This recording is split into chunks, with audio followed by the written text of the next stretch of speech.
Be light this ring light that Callahan forgot. We are live with the Gerry Callahan podcast. First day, Gerry Callahan. Well, obviously you don't know what you're doing. It's your first day, full time, first day as a big part of the show. Don't you understand how this works? I mean, I know you're not. I know you're not a radio veteran. You play, you pretend, you drag it out for weeks and weeks, and I pretend to have someone else in mind, and we have a little competition, and it becomes a bit. It becomes part of the show for weeks on end. Have you learned nothing? You leaked it with Iron Face on Friday. With whom? Iron Face. Oh, is it Ironhead? What's Craigles?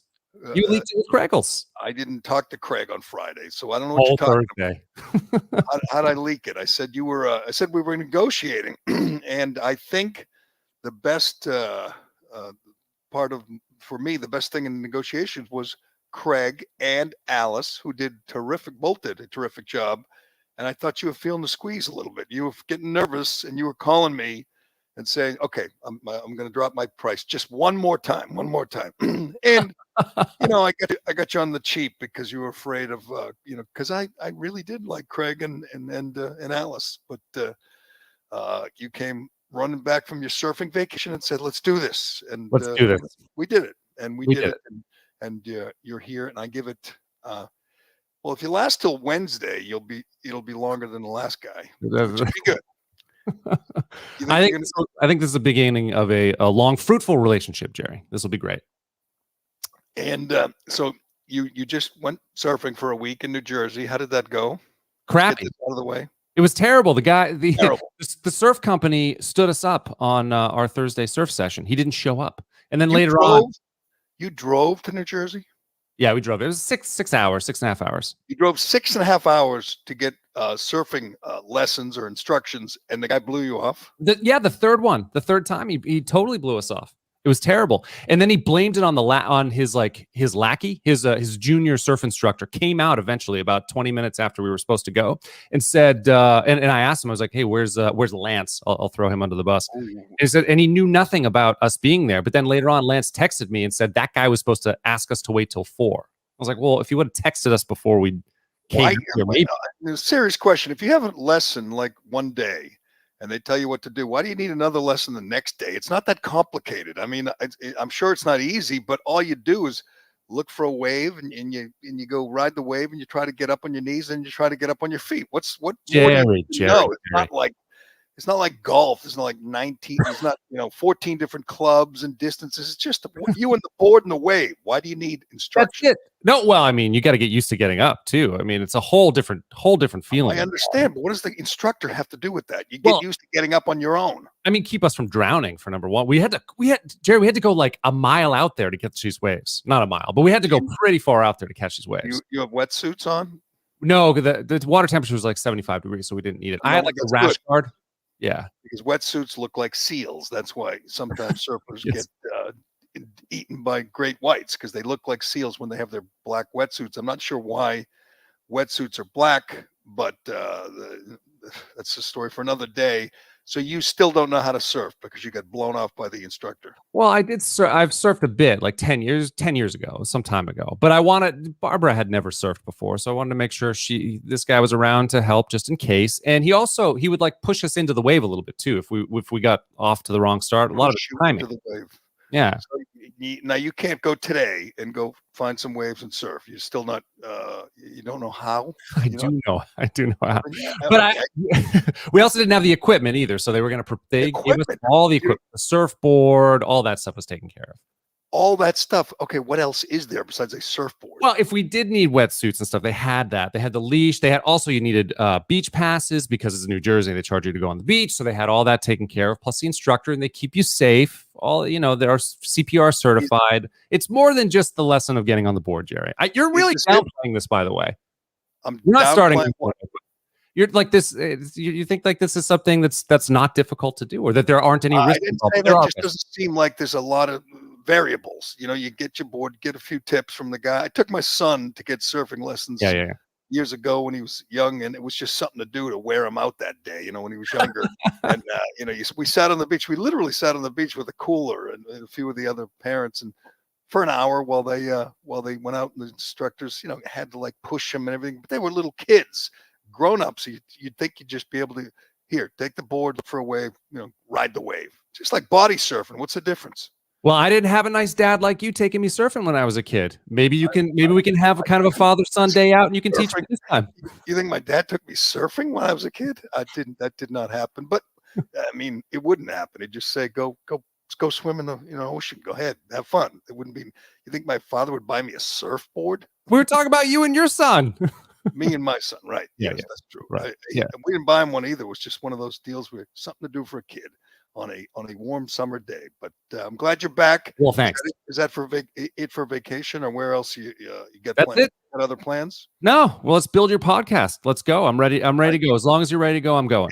And just as we're about to go record and go live to YouTube and Facebook, you tweet out that this is your first day. So again, you ruined the whole bit. We were supposed to pretend that I was considering Ironhead and Alice, and they did a great job in your absence. And here you are back, and I'm still undecided, and I can't decide. And you get all your fans, because you do have supporters on Twitter. You get, every time you're on, you get your little army of Toronto supporters and Quantum Week fans who tweet and tell me how great you are. Yeah.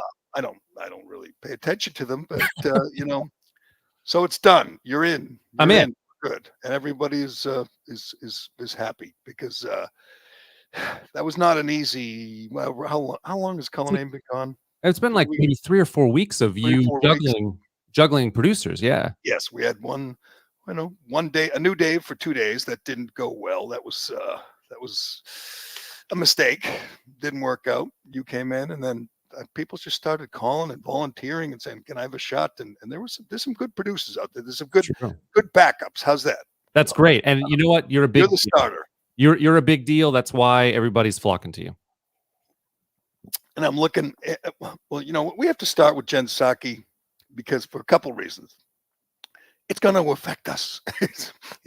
It's going to affect us. And I watched this thing Friday. I think it was Friday. Maybe I saw Saturday. And I couldn't believe how, I don't know if the honest is the word, how straightforward, how the Biden White House is admitting what they're up to here. They're working with the social media companies to take down enemies of the regime. She said there's like 12 people out there spreading misinformation.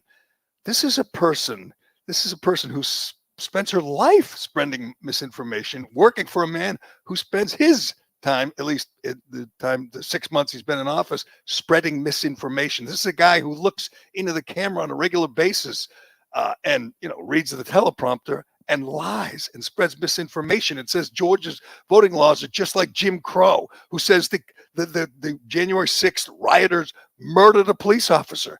He does this daily, and they're saying they can't stand misinformation. And when this broke on Friday, I believe it was Friday, I said, this is the scariest thing I've ever heard from a press secretary for the White House, for a president. And obviously, if Trump did it, if Kayleigh McEnany did it, or any Trump spokesman did it, there would be people be screaming bloody murder. There would be it'd be the biggest outrage uprising in the media. They'd all be going nuts. Trump's a fascist. She said it matter of factly. Yep. Well, we're going to work with Facebook, and we're going to take down all the misinformation. We're going to ban anybody whose messages, whose we don't like, and opinions we don't like. They're and I'm going, how is that not upset everybody? I realize it's a very partisan time. I realize there are people still fighting the last election, and they probably will be doing that till the next election, and people obviously accusing Biden of Biden supporters of voter fraud and stealing the election and all that. I realize it's a tense, partisan, polarizing time. But when someone at the White House says, we are going to look for dissenters and we are going to take them down, how does every media outlet, even if you're a big, even if you're just the New York Times or whatever, ABC, CNN, how do you not say, well, that's a little bit too much, even for our guy? We love him, we support him, we hate Trump, but they're going to come after anybody who they deem to be spreading disinformation and take them down. That is the most brazen anti-First Amendment, anti-free speech pronouncement I've ever heard from a White House. And obviously, it was a weekend in the summer, and obviously, Biden can do no wrong in the eyes of many in the media. But I can't believe that more people weren't outraged, disgusted, just stunned. I mean, it's like they leave it up to Tucker. Tucker's the one, the voice of the dissent. Everyone else just kind of goes, whatever. It's misinformation. What? This is a White House. This is a president and a vice president who said they wouldn't take the vaccine, who said they didn't trust the vaccine because of Trump. That's the only person that I can remember in higher office who said, no, I don't trust the vaccine. Now, if you do that, you're misinformation. You're a liar. You're an enemy of the state, and they will come after you. If you say what Biden or Harris said 9-10 months ago, you're going to be banned. You're going to be suspended. You're going to be flagged. That was scary enough. I mean, I'm telling you, I know I criticized this president, this administration a lot, but this was something, it would scare us all. And then she says, was it the next day or the same day where she said, we expect if you get banned on one platform, you should be banned from them all. She doubles down. So on Friday, there's that, and then there's an expanded cut of her talking about what they're expecting from, enforcement from these social media companies. Yeah, which is amazing. Consider what she says. Consider what she says. So one social media company, whether it's Twitter or Facebook or Instagram, or in the case of the real enemies of the state, the Laura Loomers and Turtle Boys, Venmo, Comcast, email, Gmail, they can make you a non-person on social media like that. And if one company, say Twitter, doesn't like you because whatever, you criticize Jack Dorsey, Twitter doesn't like you. They expect, if one social media company, they want groupthink. They want the other social media companies to automatically, no investigation, no due process, to say, you got to go. They got to get kicked. They kicked them off Facebook. You must be.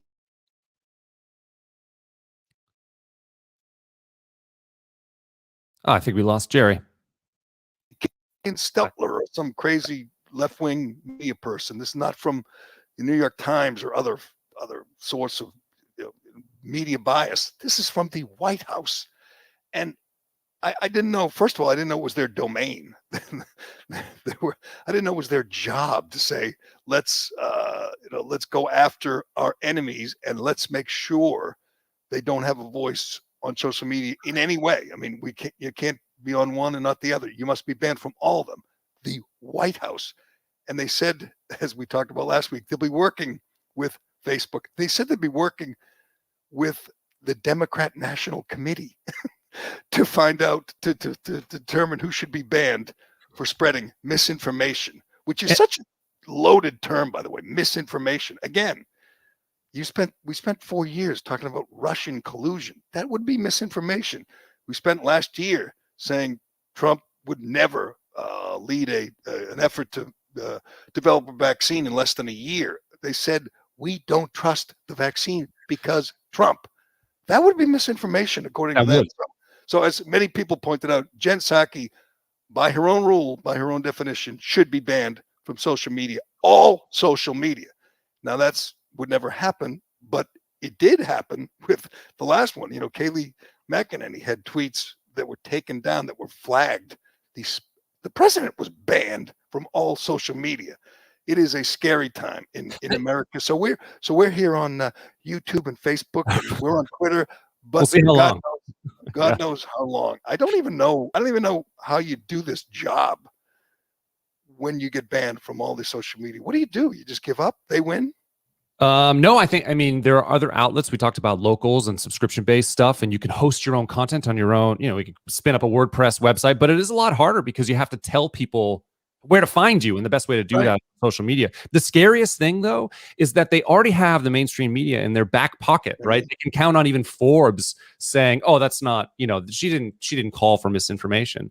And so social media is the one place where you have individual people who can speak their mind, and if they get shut down too, all we'll hear from the news is just what the White House wants them to know.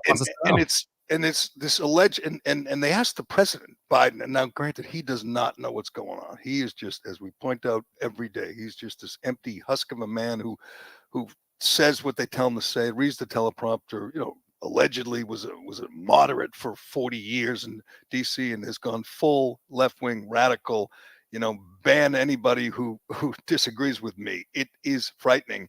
And he says misinformation, from these 12 people on Facebook is killing people. Yes, he does. Killing people. And I still, I talk to people over the weekend, and I still want to know. It's so maddening when you say, if all the vulnerable people, all the old people, all the obese people, people with underlying conditions are vaccinated, and I think most of them are, why do you care if a 16-year-old kid or a 21-year-old college kid gets vaccinated? I don't understand. I will never understand. It's become this wedge issue and almost this competition for Biden to insist everyone get vaccinated, even if they don't want to, even if they're not vulnerable, even if they have their reasons not to get vaccinated. And he's going to do anything in his power to get it done, including threaten people's First Amendment rights. Said, no, you don't have a First Amendment because you're killing people. And the whole issue is an unproven vaccine that doesn't have FDA approval, that has only been around for 7-8 months. So clearly there should be some debate. There should be some questions, but they're not going to allow it. They're not going to tolerate it. And I think this is where your media bias comes in, because can you imagine reporters, people that went to journalism school, alleged reporters sitting there and saying, we must help the White House stifle their critics, their dissent. We must help them shut these people up, to take the voices away from people who disagree with the regime. And how that doesn't upset everyone or make everyone nervous. I mean, I'm telling you, when I read it, I don't want to say my like I got nervous or anything, but I said, this is the ultimate what if Trump did it moment. The ultimate, if Trump did it, if Trump said, no, we're going to take it down. We're going to work with the social media companies. We're going to work with Jack Dorsey and Mark Zuckerberg to find out who is questioning us, not who's threatening to murder us or threatening to commit terrorism, just questioning, saying, does an 18-year-old kid, healthy kid, really need an unproven vaccine? Oop, flag them, ban them, take them down. God, that was an amazing moment. I realized a Friday in July is a good news dump day that a lot of people miss. And today people are going to be saying, what did she say? And you're going to have to read it twice. You're going to have to hear it. You're going to have to Google it. But can we hear from Jen Psaki? Because I think what makes it worse, Karan, and what makes it more disturbing is the matter-of-fact nature. This is a person who was in the media, worked for all these left-wing, CNN, a person who has a relationship, is supposed to understand the role of the media, is supposed to understand the First Amendment, and just matter-of-factly says, you say something we don't like, we're coming after you. And I think the people she's talking about are like social media. Would you say these are influencers? People, so it is a big part of their life. Many cases, it's the way they make a living. They have podcasts, they have blogs, and she wants to take that all away from them because they dared question this effort to vaccinate everyone, including little children, babies. Or you question masks. If you question that fool Fauci saying 3-year-olds should be masked. If we do that right here, is this thing going to appear? Are we going to get taken down because we are saying that Fauci is a menace, and anyone that puts a mask on a 3-year-old isn't fit to be a parent? That's how I feel. Is this going to make it to? I mean, we'll see. It depends. It could definitely be flagged and taken down. I mean, they've been doing it. YouTube has been doing it. The crazy thing for me too is that the way that they're framing everybody who is questioning is either anti-vax or killing people, right? And there's like no nuance in that at all. You could just say, hey, listen, I question a vaccination that's being pushed by the federal government in partnership with with big medical, big pharmaceutical, and having it rushed to market. I just question whether that makes sense to put in my body. I'm young. COVID won't kill me, so I don't know that I want to put that in my body. Seems pretty simple. How about questioning a vaccine requirement for college, saying you can't go to college? And I'm saying some of these kids are 17 and they're healthy, they're athletes, they're fit, and you say you can't go to college. You're denied. I mean, you're in college, you're a freshman, a sophomore, junior, and they say you can't come back to college unless you take this unproven vaccine. Now, if there's not room for debate there, then I give up. If there's not room to question that, tell your side. You can try and convince me otherwise. But how can any American say you can't question that? How about in the military?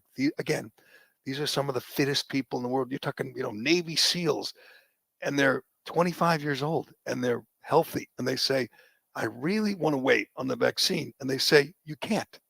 You're out. We're going to kick you out of the military if you don't take this unproven injection. And that's one thing. I mean, that's the White House's, the administration's stance. That's fine. It's crazy, but that's your stance. How do I not get to say, why can't we wait a little while? Why can't we just take care of the vulnerable, the elderly, the obese, the people? Why don't we just take care of the people who want the vaccine and the people who don't? We'll wait. We'll continue testing. We'll see how it goes. Instead, it's you do this or you can't go to college. You do this or you're out of the military, or you can't, fly on a plane. I mean, the draconian nature of this edict, this order from on high, this decree from this cognitively challenged commander-in-chief is chilling, and how everyone is not chilled by it is beyond me. But again, we gotta play it. And you tell me that this doesn't make you nervous to listen to this. What do they call it? The Ginger Goebbels, or as Biden calls it, the Ginger Goebbels. Ginger Goebbels says, "Oh no, we're coming after you," and people just in the media go, "Oh, that's good. Can't have any misinformation. Can you tell us again about Russia collusion and the P tapes with Trump? And could you tell us again about the Hunter Biden's laptop is Russian disinformation? Can we go over that again? You're the one that said that, and now you're saying disinformation will be flagged and you will be banned." It's amazing, the hypocrisy. It's amazing the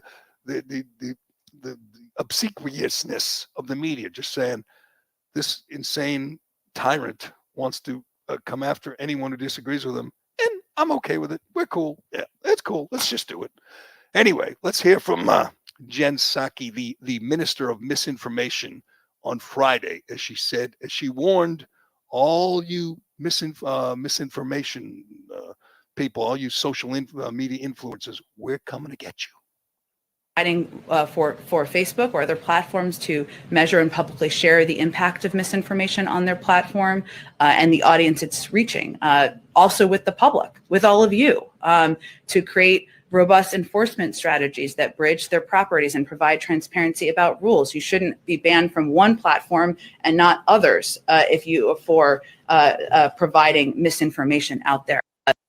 Oh man, you shouldn't be banned from one. That's not enough. So if whatever, Jack Dorsey doesn't like you and he says to whoever, to any right winger, Milo Yiannopoulos or Laura Loomer or John Dennis, says, you can't be on our platform, that means they send a memo to Facebook and to Instagram and say, don't, it's like being on the no-fly list.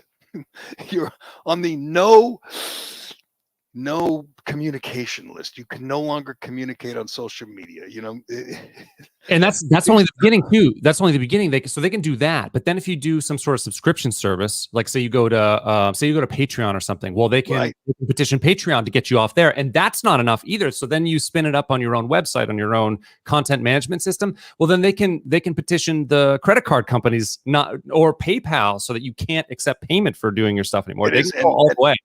And we've talked to Turtle Boy about this. It is amazing that's somehow that's not only legal, but it's acceptable. I didn't watch, CNN all weekend, but I guarantee you they had people, including media critics like the Mr. Potato Head Steltler, saying, "Yeah, no big deal, no big deal. They're just going to flag misinformation again." And this tweet, this Jen Psaki tweet, went around the world over the weekend because she literally said like the Hunter Biden laptop was Russian disinformation, and it should be suppressed. That's a lie. She knew it. Everyone knew it was a lie. So Jen Psaki is allowed to lie. The woman who wants to ban you for misinformation is allowed to lie on Twitter, and there's no repercussions. It just works one way. It's amazing. I can't imagine the panic in the streets if Donald Trump just said, we're coming after you, and we're going to make sure you can't communicate with the world. And his spokesperson, Kayleigh McEnany, came out and said, "No, we're coming to get you." There would be just absolute pandemonium. By the way, another one of those what if Trump moments. Jen Psaki threw out the first pitch at the Washington Nationals game yesterday, which I guess it was William and Mary Day, and she's a William and Mary alum, so they invited her. I could think of Mike Tomlin. They should have had him at William and Mary Day. Have Mike Tomlin do it, but not Jen Psaki, a minister of disinformation, shows up. Fortunately for her, there was no one in the stands. You know why there was no one in the stands? Because people are afraid of getting shot when they go to Washington Nationals games. It was remarkable. It's one of those weekends in the summer where people aren't really paying attention to the news. So we're going to catch you up on Saturday. Do I have the day right? Saturday. There was a shooting in the parking lot or in the parking area right beside the stands at Washington Nationals.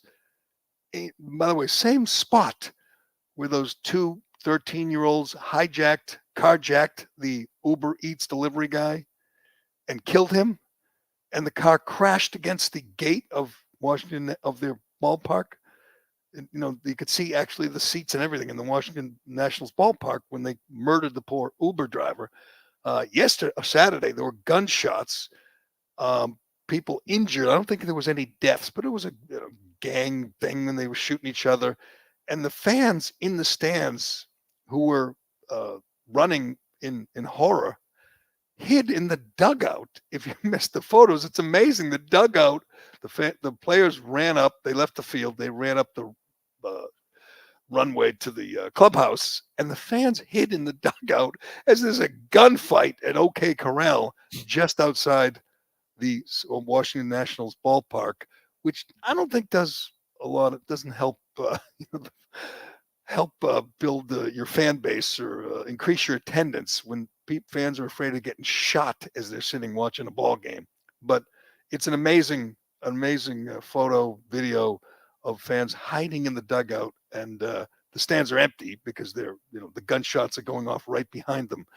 So there wasn't a lot of people in the stands the next day.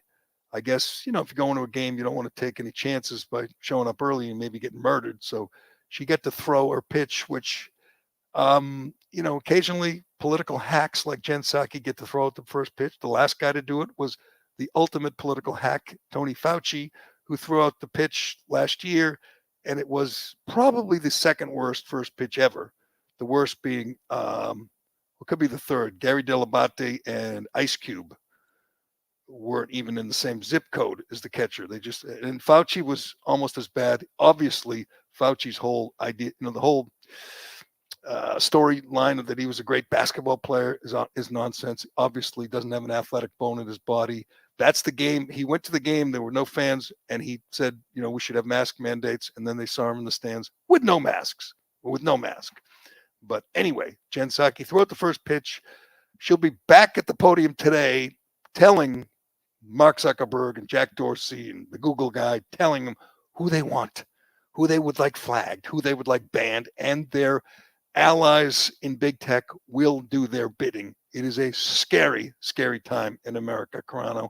Hopefully you'll, keep me out of trouble. That's your job. Can you keep me out of trouble? Best. I mean, you're a troublemaker, though, but I'll do my best. Because I mean, A lot of people, there's a lot of discussion about vaccinations in my world. A lot of people have kids, they're going to high school, college, kids.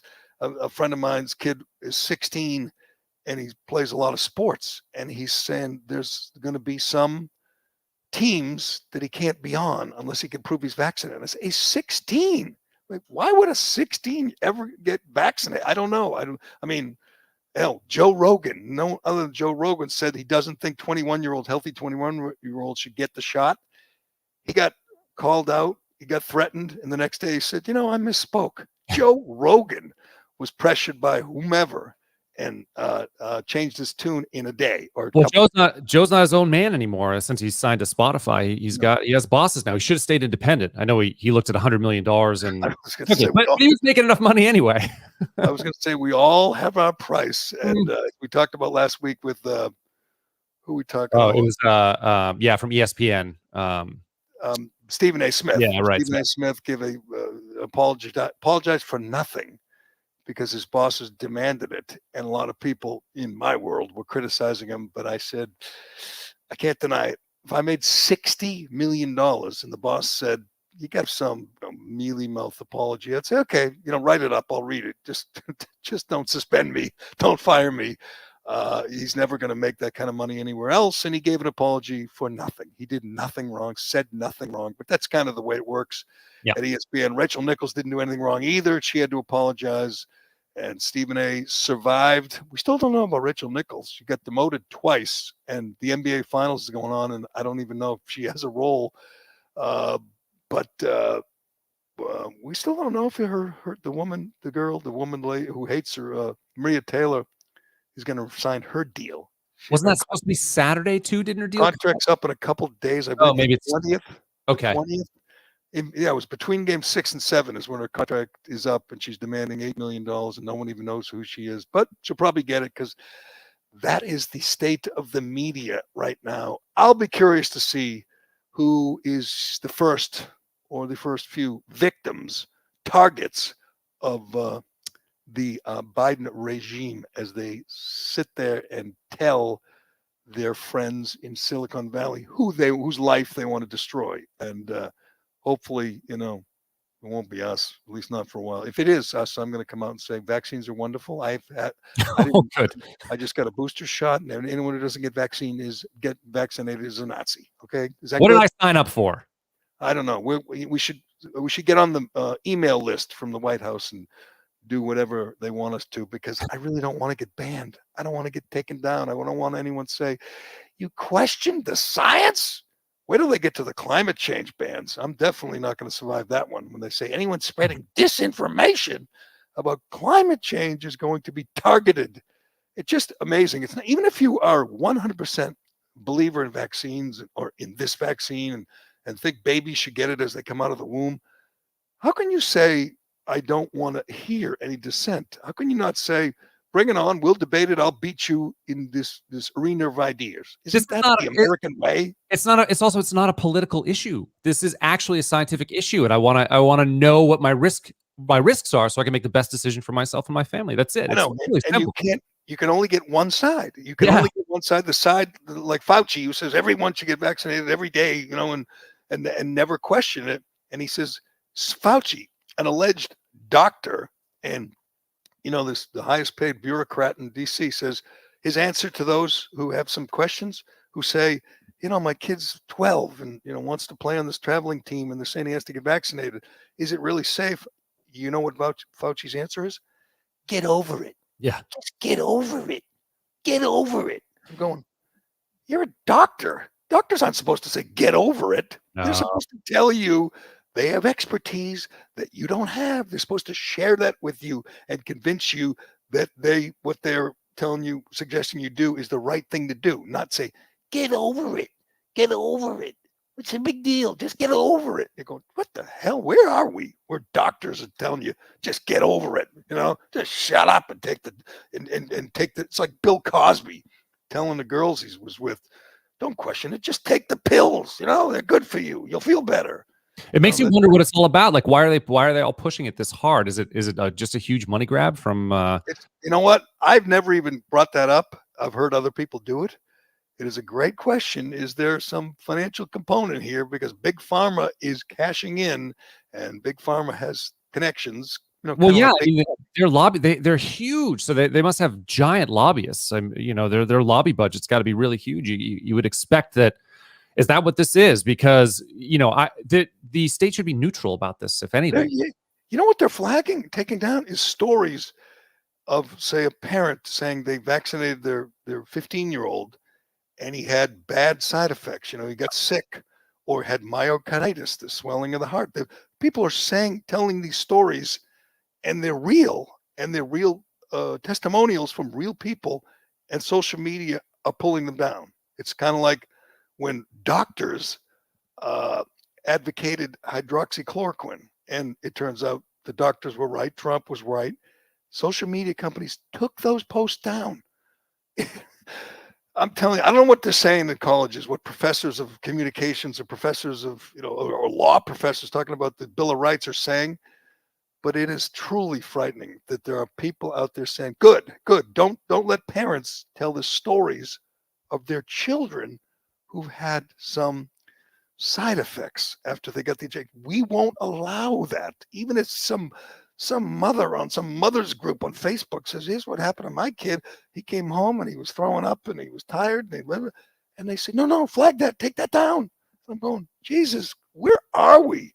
Where are we? I mean, the idea that that's okay in America, it's just so disturbing. But maybe it's just me, Carano. Maybe we should. Oh, it's not. Back No. to surfing talk. Yes, that would be more fun, certainly. But we'll see what happens today. We'll see what happens going forward. I'll try to track it, but you never know, because some people get banned. Again, like Turtle Boy is banned by Venmo, and I'm going, yeah, Venmo. So some Venmo executive decides a reporter, essentially, Turtle Boy, a blogger, but a great reporter, as we point out all the time, breaks more stories, exposes more corruption by himself than the entire staff of the Boston Globe has in the last 20 years. Certainly. And someone doesn't like him. I've been through this. One activist, that's all it'll take, starts emailing, pestering the social media companies. And Venmo? Is that a Silicon Valley company? Is that a big tech giant? I don't even know. It's a way for payment processing. So I know what it is. Peer to peer. I don't know where they're located. I can find out. Okay, why does Venmo give a shit what Turtle Boy says? Shouldn't care. Yeah. Why would so someone in event? Not only do they get, does someone point out that there's this reporter, this blogger in Worcester, but they have to make the case that he's somehow dangerous or somehow spreading misinformation, and then they say, good, we're good, ban him. And then it happens with PayPal, ban him. You go, what? I mean, I can understand if the guy is a terrorist. He's saying, let's kill all the Jews. Okay, let's ban that guy. I guess, we're all good with that. But Turtle Boy or whatever, Ann Coulter or someone, you're going to say ban them from Venmo? Yeah, I wonder if someone just has a connection to the company. So their HQ is in New York, so it's not so far off to think like, if I know that Turtle Boy was picking scabs in the political spheres in and around Boston. So maybe something happened there where they got a buddy in Venmo HQ. But how does it go for Venmo doing the job, making millions? Obviously, the very innovative big tech company. So they have meetings, board meetings or whatever, Zoom meetings, and someone says, "Wait, there's a guy we don't like. He's a social media influencer, and he questioned vaccines." Okay, ban him from using our service to acquire payments from people. I just don't get how where we get to that step in the process. Where the step is the left is really good at making the argument that speech is violence. And so and if you make that mental connection in your mind, I guess it's easy to say then, oh, well, we need to ban violence, so we need to stop them from being able to do their livelihood. But that's un-American. Speech. I agree. Violence. It's so insane that we've got to the point, and I say this all the time. When I was a kid, it was sticks and stones could break your bones. Names will never hurt me. That's what you taught children. It's just words. They don't. Just words, ignore them, walk away, whatever. Now it's the opposite. Names will hurt me. If you use the wrong pronoun, it will hurt me. It is violence. Yeah. It's not a healthy message. This is No. not a healthy time. This is a time when the First Amendment is is ignored by the highest office in the land. Just ignore it and say those people are killing people. How about this follow up to Dementia Joe? Who's it killing? Who are these 12 guys on Facebook killing? And they'll tell you, and I had this argument with someone on Twitter last week. They'll say, "Oh, only 35% of people in Mississippi are vaccinated." I'm going, so you get some right wing, conspiracy nut, and they're convincing people in Mississippi. And by the way, the numbers among African Americans are higher than white in places like this. So some right wing influencer on Facebook is influencing the people of Mississippi to not get vaccinated. Is that really the problem? Maybe it's the Tuskegee experiment that influences them. Should they not know about that? Should every Tuskegee experiment tweet or Facebook post be banned? Because it's part of history. We always talk. We want to teach our history, including the dark stuff. Yeah, dark side, right? Yeah. So if we want to tell them about the Tuskegee experiment, where black guys were left with syphilis untreated to see how it all went by the U.S. government, is that okay? Can we tell them about that? Because that might convince them that the government does not always have their best interest in mind. And you know what? I think you're right. The one thing that they'll go after is anyone saying Big Pharma is pushing this. Big Pharma is profiting. We've seen the numbers. Like Pfizer has like 20 guys. I shouldn't say this because I'll probably get banned, but I think it was Pfizer, and there's like 20 guys who are now billionaires since the start of the pandemic. They became billionaires. Oh, top stockholders. I mean, it's not just that. This has been like a huge money grab from Main Street and low income people to the big companies, right? Like because everybody who has to shelter in place, be at home through COVID, they need to get goods and services from somewhere. They can't go to their grocery store, or businesses are shut down, so they get it from Amazon. So like this is a huge transfer of money from people like us to the super wealthy, and Big Pharma's, I think, no different. And they, as we know, put half the small businesses in the country out of work, out of business in the last year and a half, and Amazon and and Walmart are going strong. It is frightening, a scary, scary time. But we will see going forward who gets banned, who gets flagged, who is determined. I mean, all the people from January 6th, they're still in solitary, so it doesn't really matter if you ban them. All those all the insurrectionists, they're definitely going to be on some list when and if they ever get out of solitary confinement. But we got to get to a couple other things. Carano, as your first official day on the job. Yeah. Does that mean I have to start paying you? Jesus. Yeah, that would be good. Yeah, I thought you're such a pain in the ass. You want to get paid. A few people were saying, were tweeting at me for my take on the Verdugo thing. Oh, right. The Verdugo thing. If you missed it again over the weekend, Alex Verdugo, obnoxious outfielder for the Boston Red Sox, guy with a checkered past in LA, if you want to, or in Arizona at spring training, if you want to Google that and read up on what a questionable character Alex Verdugo is. He got hit with a baseball by a fan in New York in the Yankee Stadium. That someone, the foul ball or whatever the fan caught. I think it was a kid. No, it was a fan. Someone gave it to him. He took it, threw it back on the field. They hit Verdugo in the back.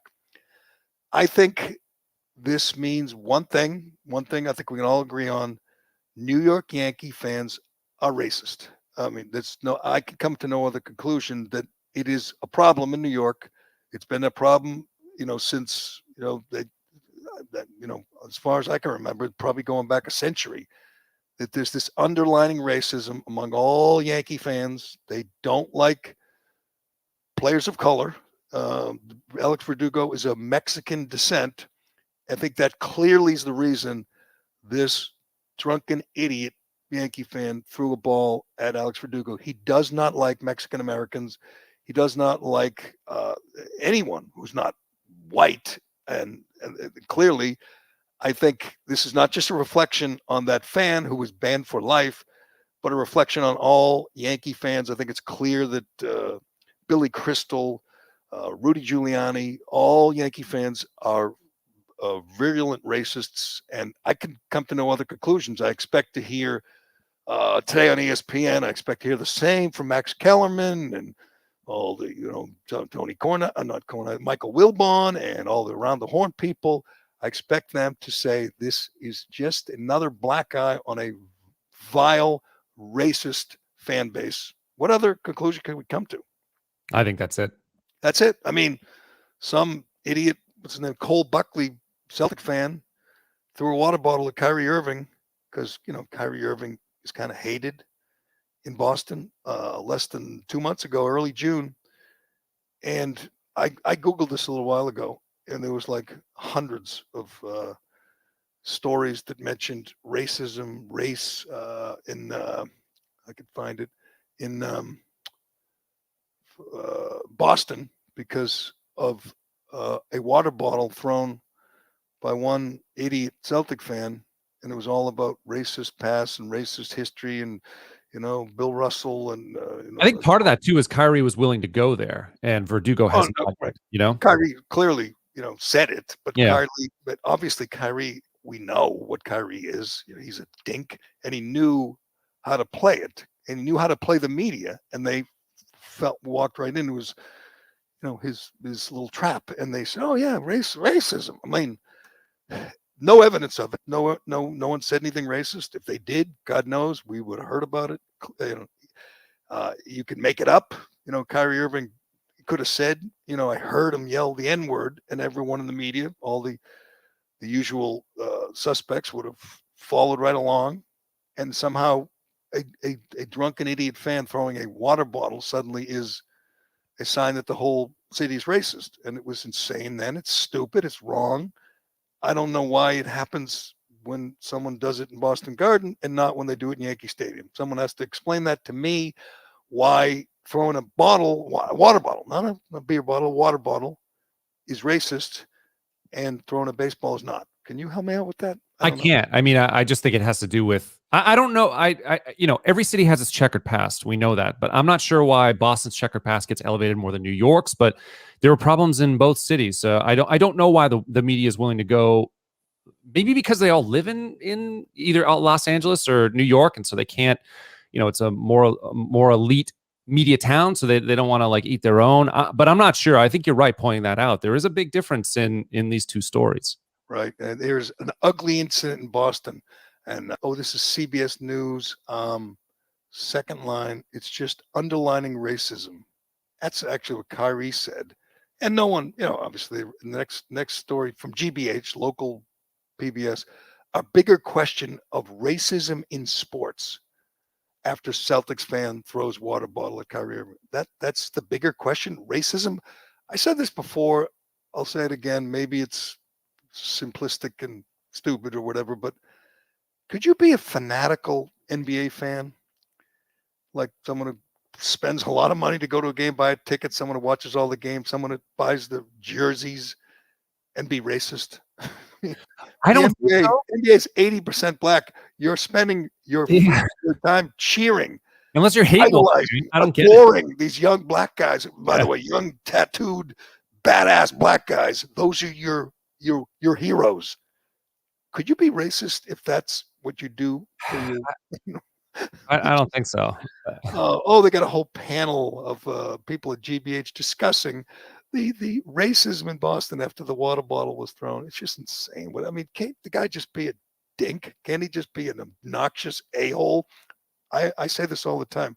Hecklers at games, by definition, they're a-holes. They just are. If you take it to the next level and throw a water bottle or a baseball, you're just a bad guy. You're just a punk. Yeah, right? You're a punk. Right. And by the way, the guy who threw the ball wasn't arrested. He hit a player with a ball. He was kicked out and banned for life. Major League Baseball says he's banned from everywhere for life. But he wasn't arrested. The kid in Boston, Cole Buckley, was arrested. And I think he's facing a court date in August, if I'm not mistaken. He's going to get punished by the law, by the government, by a judge. He's going to get fined, maybe probation. Maybe he'll do some, a weekend in jail. Why do you do jail? Why do you get criminally charged for a water bottle, but not for a baseball?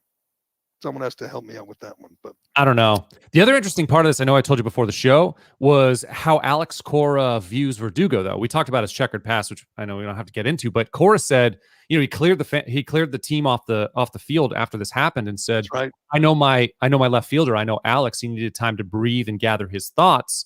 You never know. What if he jumps the fence? What if he goes up there? The fact that Cora's thinking that Verdugo, I mean, you saw him. He was hot. I don't know if you saw any of the video. I did. I saw him. He was swearing at the guy, trying to point him out. But I always support a player's right to go in the stands and go after the fans that do this, because, hey, has to be that. You have to have that in your back pocket. that punk, when he's throwing things at you, has to know that you might go up there and whoop his ass. So I don't blame players for wanting to do that. And I think, he did the right thing. He was mad. He pointed at the guy. He swore, and they took they took the guys off the field to cool off.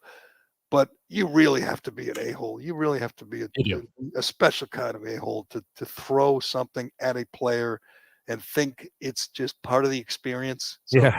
Good. Ban him for life. But I'd love to know why you get arrested in Boston and not New York. But anyway, we'll see how that one plays out. A couple other things, Carano. This kind of took off yesterday.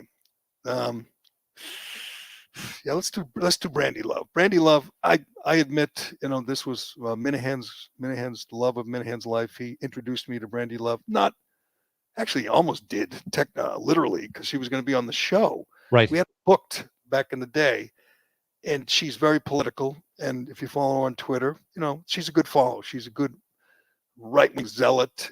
And she's a porn star, a huge, huge porn star, but she's very politically active. And, most of her tweets, some are, adult film content, but others are political, which is why I told my wife I have to follow her. She's a political activist, so I have to follow her. Sometimes you just have to tolerate those scenes from her films if you want to get all the good political content. But God bless her. She shows up at a Turning Point USA, that is Charlie Kirk's organization. Yeah. It's all about recruiting young conservatives on college campuses. It's a big, very influential organization. Charlie Kirk probably has, I'll see how many followers he has. He has a lot. But they're having their convention or their whatever their annual event in Tampa. And Brandy shows up. She buys a ticket and shows up. And they somehow, I don't know, recognize her. I would. Well, yeah, I mean, yeah, she was taking pictures with a bunch of college kids. Right, which would be pretty cool. You're a college kid, and one of you, this woman that you see a lot. You might have had an intimate on your laptop when you're alone at home, and suddenly you see her in person. I wonder if anyone mistook her for Laura Trump, because she looks like Laura Trump 10 years older. But anyway, so they're taking pictures of her. They're saying they kick her out. I don't know who, but I guess maybe maybe we went to the top and Charlie Kirk kicked her out. But they kicked her out and refund her money. And there was a debate, sort of, on right-wing Twitter, which I was just following. I didn't contribute, but some people on right-wing Twitter were saying, "Good, she doesn't belong."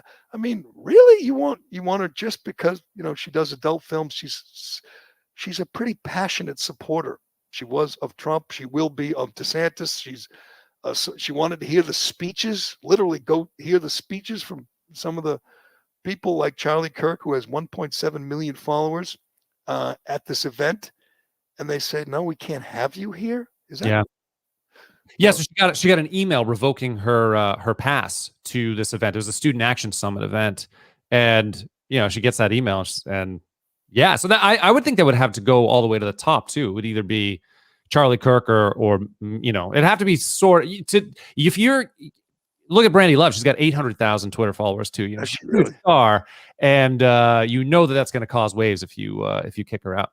Ron DeSantis is speaking today. Yeah. Pete Hegseth, Kayleigh McEnany. I mean, she lives down there. She's a big fan of DeSantis. She buys a ticket. And I mean, this seems like something we just talked about, government overreach. And you don't have to approve of the way she makes her living. But that's what I didn't get. She's not a criminal. I mean, it's not like she's Hunter Biden. Right. This is just someone that makes. What I didn't get is you got people like Matt Walsh saying, "I honestly don't know what the word conservative means if it includes welcoming porn stars." It's like, well, Now I don't understand what conservative means then, because I thought conservative stood for limited government and peaceful interaction between consenting adults. I mean, so what's the value here that we're losing? So Matt Walsh, who's a good follow and a great, podcaster, he supports the security. Yeah. So, see that woman, she does adult films. She had third row. She's the one, cheering for Ron DeSantis right now. Get her out of here. Yeah. And I was wondering, I was hoping that you'd be able to explain, as a good conservative man, you'd be able to explain this to libertarian me. Like, what is the value that's being broken here? But you don't support it either. I definitely don't support this. And, I guess that's the libertarian in me, because she's not just a porn star. She's, again, you got her Twitter feed in front of you. She tweets political stuff, and she's all the time. She's not a dummy. I don't even know what happened with Minahan and Brandy Love. Why that relationship went south. He just adored her. Yeah, she turned. I think she got a dose of a lot of the Minifans, and maybe there was some negative interaction about that, and then I think she blocked Kirk, which is too bad, because really? Yeah, she was looking at the wrong sources, really. And do you have her tweet when they finally kicked her out? Did she? There's just a whole string. She's been tweeting like a mad woman. Let me look back. She's just like retweeting everybody too. I'm gonna guess most people say, who cares? Let her stay. Let her watch and buy her ticket. They didn't feature her. She wasn't up on stage. She wasn't a featured guest, even though she has 800,000 followers. So she has 800,000 followers. She's always tweeting to these people, mostly, lonely men, about about the awful Biden administration, and talking about how great DeSantis is, or how great, whoever Candace Owens is. You don't want that person on your side. And she's not, naked performing sex acts. No. The aisles. That's her job. That's not what she's bringing to the Turning Point USA convention. I think sorry, Gerry. I think she explained herself really well here. She says, "I went for one reason. I thought the people there were like me, Trump supporting constitutional conservatives. And I wanted to be around that type of person, hear from them, and be given some hope." That's why she went. It's too bad. It's too bad. Maybe she'll be invited to like the Republican convention in 2 years. Maybe DeSantis.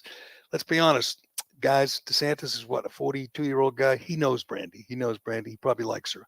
I bet you a lot of the guys who were kicking her out or supporting the removal were fans, quietly at home in their quiet moments. Were big fans, but they're gonna take the moral high ground and said, "Get that porn star out of here."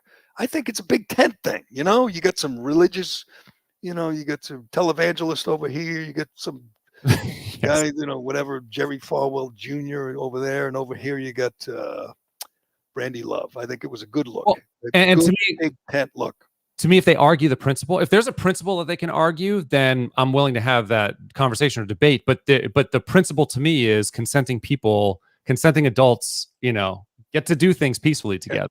I would love to know how many of those people, the guys saying kick her out, we're going to hustle home and see if she's posted any new content. But all right, well, let's we get a couple other things to get to. Let me do Shea. Can I do Shea Concrete? And then we will get to the disappointing news from the NFL over the weekend. Really disappointed in my favorite professional sports league. But first, let me tell you about Shea. All right, I think this was again on one of those Friday news dump things, Carano. NFL announces, Roger Goodell announces on Friday that they'll be playing the Black National Anthem. And immediately the reaction is, what? The NFL was the least political. I guess hockey would be the least political, but yeah, people who are tired of the politicization of the NBA and Major League Baseball and you name it, most, the Olympics and everything else, they like the fact that the NFL was not all that political. They put those dumb little things in the back of their helmets where they put like end racism, like it's going to have any effect. Or in the end zone, they wrote end racism, or let's do this together. You got to put people's names like Breonna Taylor, who were, victims of police violence. Apparently they're and I thought they would move on after that last year, would move on from that, and they would no longer feel beholden to the Black Lives Matter movement. They could just move on. We're going to go just do football this year. And then they announced the first game in September. Every stadium will play the Black National Anthem, which I forget, what's that called again? Called Lift Every Voice. Lift Every Voice. I'm not sure when it became the Black National Anthem. I'm not sure why we need two national anthems. Most people don't know Lift Every Voice. They don't know the words. My question is, are there going to be players who stand for the Black National Anthem and kneel for the regular national anthem? That'll be interesting to see. That will be. And that there will be some real backlash, if you ask me, because even if you're not total fanatic or zealot, like me or Brandy Love, you say, do we really need this? Do we really need more politics, pandering politics, which is what it is? I mean, there's no Roger Goodell or whoever doesn't think, this would be good. This will bring us all together. It's just virtue signaling again, saying, look, we're going to paint something in the end zone and we're going to stand and all sing Lift Every Voice. It's disappointing to see they didn't decide once, we were through last year, through the pandemic, through everything, through the George Floyd case, that they wouldn't say, let's just move on. Let's get back to football, because writing end racism in the end zone doesn't do anything to end racism. All it does is say, they think it fends off the wolves for a day or two. So look, we're against racism. Aren't we good? Are we good here? We good? And you also need to be careful who you align your reputation to, just like the Red Sox did with the Black Lives Matter flag and how they're supporting the Cuban government. I mean, you really have to be careful. So hopefully the NFL won't go down the same route as the Red Sox did. That's true. I tweeted that out on Friday or Friday, because I'm serious about this, and I know it bothers me more than most, but hey, I can say that about a lot of things. But if you are a vocal, passionate supporter of Black Lives Matter, you should have to tell us, simple question, do you agree with them on X, whatever, on defunding the police? And I realized John Henry would never, subject himself to an interview with someone who's, not going to, rub his feet and tell him how wonderful he is. He would never, or he'd, maybe do an interview with the newspaper that he owns. You're not going to get a real honest take. But the Boston Red Sox are huge Black Lives Matter supporters, because the Boston Red Sox are owned and operated by a bunch of hardcore left-wing progressives. We'll try to be nice here. They're just a real, everybody in the front office, as we know, they had a guy, they have the biggest Black Lives Matter sign. It might be the biggest in the world. I'm just going to say, someone notify Guinness, because I think the Red Sox have the record for the biggest Black Lives Matter sign. They are the ultimate virtue signalers. That's fine. You want to support Black Lives Matter, hang a banner, sign, wear a t-shirt, that's fine. But when Black Lives Matter comes out in support of the government in Cuba, the communist thugs who are imprisoning and killing dissidents. I saw a Cuban officer walk into the house of a dissident and shoot a guy in the head in front of his wife, who was screaming. It was the most horrific thing. That's the good thing about social media now, is we're starting to see the real effects of these communist dictators. But it is ugly. I don't understand how you can align with that. Well, but shouldn't it be required, incumbent on someone who supports Black Lives Matter, to just say, do you agree with them? That's not a tough question.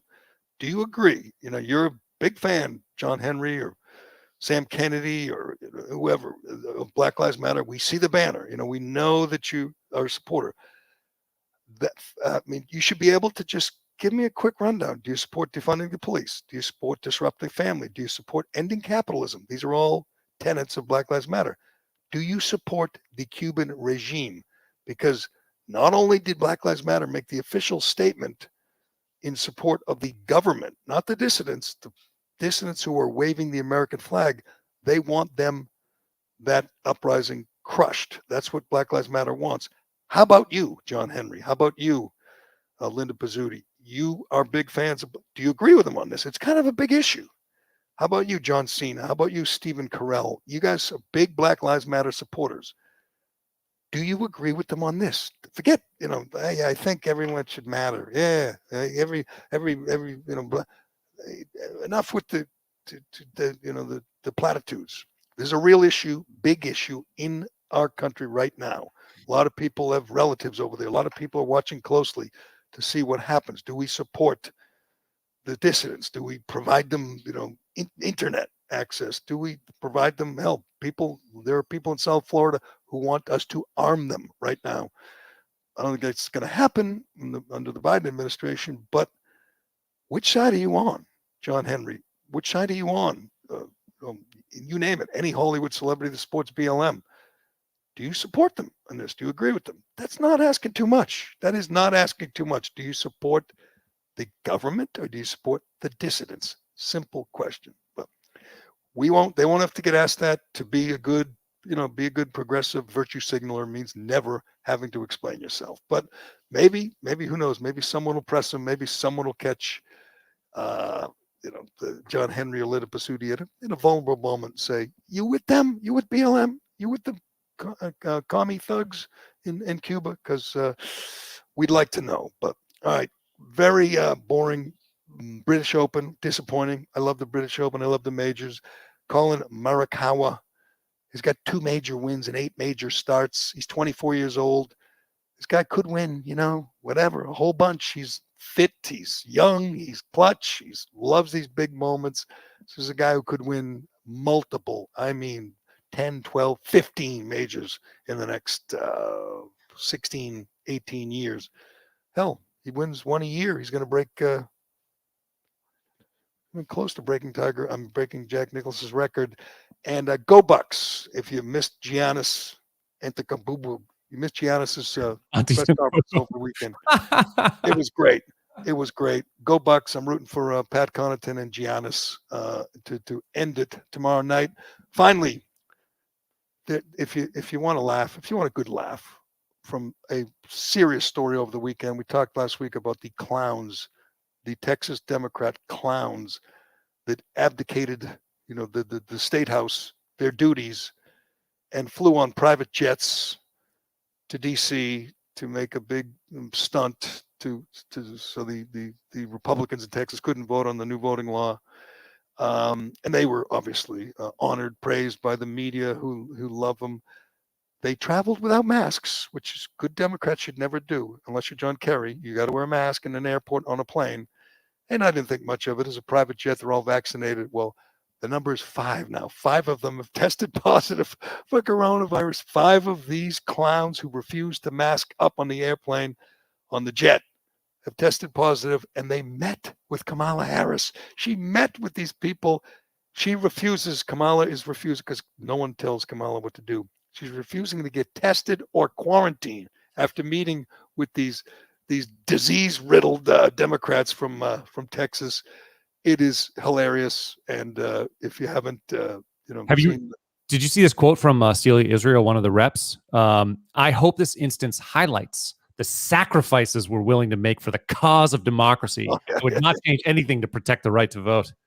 Yes. Yeah, we talked about the guy who tweeted out his salad, said my first meal as a fugitive.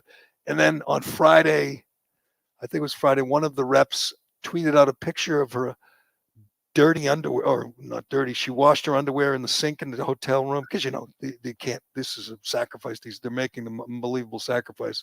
They fly to DC, they get honored, they get, taken a dinner, free meals, TV interviews. One of them was live on the bus headed from the plane to the hotel. They did like a live interview with, Brian Williams or one of the MSNBC guys, and they really think they're heroes. They're freedom.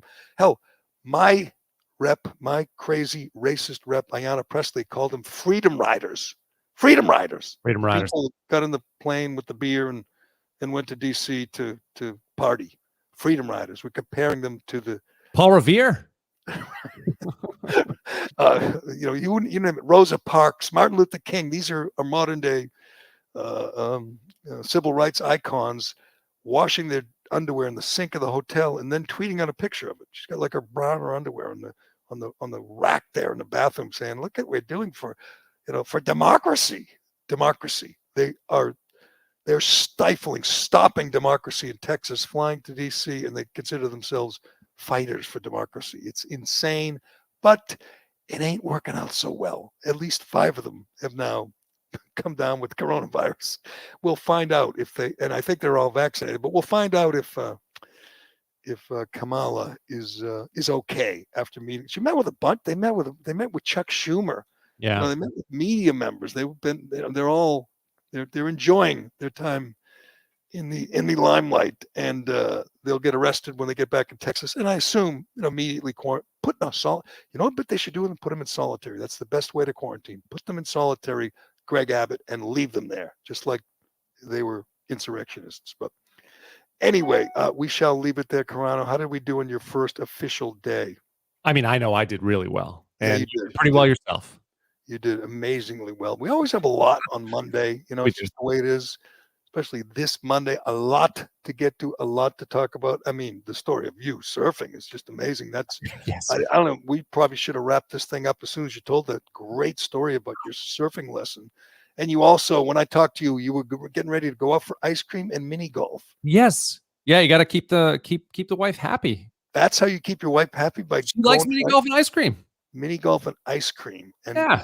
So you instead of surfing, I think it was your last day on the Jersey Shore. Well, that's the day that they stood us up.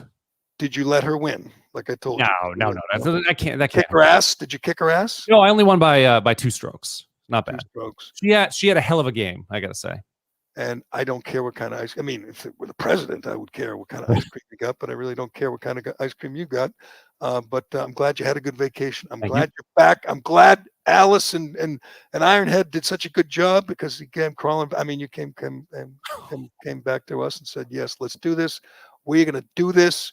If there are any technical issues from here on, it's all Carano's fault. I'll take it. Yeah. If there are any social media issues, all Carano's fault. If we don't get any good guests, we should try to get Brandy Love, by the way. I don't think she dislikes me. We canceled on her because the boss made us. Kirk and I were both excited to get her on. I think she was going to be in person. I think she was in Boston. And our program director got wind of it and nixed the whole idea. So it wasn't my fault or Kirk's fault that we canceled her. We felt bad. I mean, it's again, so what if she's a porn star? She's a personality with some thoughts, and it would have been entertaining. She's kind of she's kind of an entertaining person. We weren't going to actually, she wasn't going to perform sex acts in the studio. It's just so idiotic. You can't talk to somebody who has a job that you don't like, or the job that you don't approve of. You can't talk to them. Hell, talk to them and say, the hell's wrong with you? You're not supposed to make porn for a living. That's crazy. And then see what she says. Why do you have to silence her? Why do we have to silence anybody, Carano? We don't. That's the theme of today's show. Why are we silencing anybody? Let's hear from everybody. Let's fight about it. Let's argue about it. Let's debate it. This is so un-American. This is so wrong. I'm telling you, I'm genuinely concerned for my country that not only do we have people in power working with big tech to shut people up, we have people in the media, and what's his name? Glenn Greenwald writes about this every day. People in the media who are supporting this effort to silence others, silence people they don't like, ban them, suspend them. People in the media who want to stop speech, who want to silence their opponents. It's crazy. It's un-American. It's wrong. And we'll keep screaming about it as long as we can, Carano. How's that? As long as we can, until they get to us, we will keep screaming about it, because it's utter madness. But anyway, we will leave it there. Thanks to Matt Carano, the new full-time #1 producer guy. Hopefully this sounds good, looks good. Hopefully everything got off to a good start here. So you won't have to take too much grief from me. Thank you to Shea Concrete, now at Paving a DCU, and everybody for listening and watching. I didn't read any of the comments, Carano. That's your job too. I'm reading them. Do we have people are just constantly saying that I should talk more. I mean, they really like to see that. Yeah. Trish Dish says, let Carano talk more. Okay, go ahead. Talk more. No, I think actually it's hard doing it over the internet. When we do it in person, it's going to be a lot easier to talk. Oh, when we find a studio and do it in person, you're going to talk more. Is that the plan? Well, as long as you let me. I mean, if you don't want me to, I won't. It's your show. It's like I told, I think I was telling Alice this the other day. You can talk as much or as little as you want. I will adjust. You will. I will never tell you to shut. Well, I might tell you to shut up, but I won't say. I'm not going to silence speech. Okay. I'm not going to do it. I'm not going to do what Joe Biden and Jen Psaki are doing. I'm not going to I'm not going to attempt to crush out my adversaries. All right. Thank you. You We're can on the talk. same team, though. Just remember, we're on the same team. Yeah, but that's okay. We want a little dissent. We want a little disagreement. Maybe one of these days we'll take calls. We can do that. Yeah. Callahan used to tell me we could do that any day. Then I'd say, okay, let's do it. And it'd say, well, we can't do it today. You know, I'm not ready today. And I'd be like, okay, tomorrow. I think we took like one call in the last 6 months, but we'll do that another day. We'll do that another day. All right. That will do it. I'm Gerry Callahan. This is the Callahan Podcast featuring Matt Carano. And we will talk to you again tomorrow.